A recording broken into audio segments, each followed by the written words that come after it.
প্রথম টেস্টে বাংলাদেশকে বাজেভাবে পরাজয় বরণ করার পর সেকেন্ড টেস্ট এগেইনস্ট জিম্বাবুয়ে চট্টগ্রামের মাটিতে দারুণ কামব্যাক, দারুণ সূচনা। প্রথম ইনিংসে বাংলাদেশ 444 রানের বিশাল একটা ইনিংস ঘোষণা করে এবং সেই ইনিংসে 2টা সেঞ্চুরি আসে।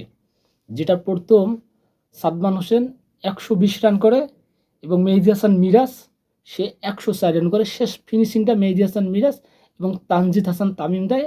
তানজিদ হাসান তামিমও 41 রান করে। দারুণ একটা ইনিংস এবং দারুণ কার্যকরী একটা ইনিংস খেলে কিন্তু বাংলাদেশ।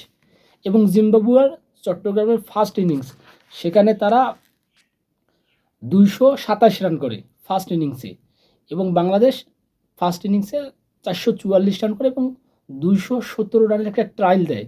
তৃতীয় দিনের খেলা চলছে এবং আরও 2 দিন আছে, অর্থাৎ 4th 5তম দিন আছে।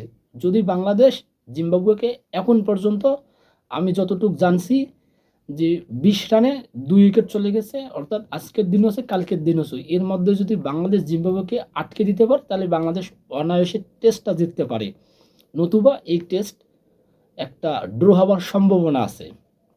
এখন সবচেয়ে বড় প্রশ্নটা হচ্ছে বাংলাদেশ সিলেটের মাটিতে যে লজ্জাজনকভাবে পরাজয় বরণ করছে, একদমই ধিক্কারজনক একটা পরাজয় বরণ। কারণ সেখানে শোচনীয়ভাবে একটা পরাজয় বরণ করছে বাংলাদেশ। খুব ভালো ব্যাটিং করতে পারে নাই, খুব ভালো টপ অর্ডার, মিডল অর্ডার বা ফিনিশার যারা ব্যাটিং আছে, লাইন আপ আছে, তারা খুব বেশি রান করতে পারে নাই, যার কারণে বাংলাদেশ 2টা ইনিংসে বাজেভাবে পারফর্ম করে এবং এক পর্যায়ে এসে টেস্ট ম্যাচটায় তারা পরাজয় বরণ করে এগেইনস্ট জিম্বাবুয়ের সাথে।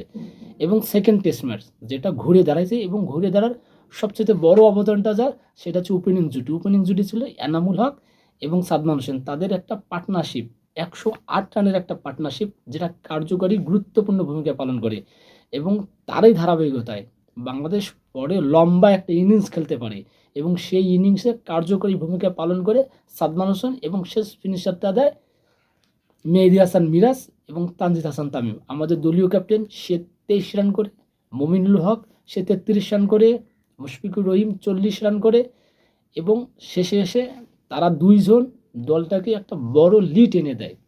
সবশেষ বাংলাদেশ এবং জিম্বাবুয়ের মধ্যকার চলমান টেস্ট এবং দ্বিতীয় টেস্ট যেটা চট্টগ্রাম পর্বে অনুষ্ঠিত হচ্ছে, সেইখানে বাংলাদেশ যদি জিম্বাবুয়েকে হারাতে পারে তাহলে এই টেস্ট সিরিজের একে সমতা আসবে, নতুবা যে বাংলাদেশ এই টেস্ট ম্যাচটা, দ্বিতীয় টেস্ট ম্যাচটা যদি কোনোভাবে ড্র করে তাহলে বাংলাদেশ 1-0 পরাজয় বরণ করবে, সিরিজটা তাদের পরাজয় হবে।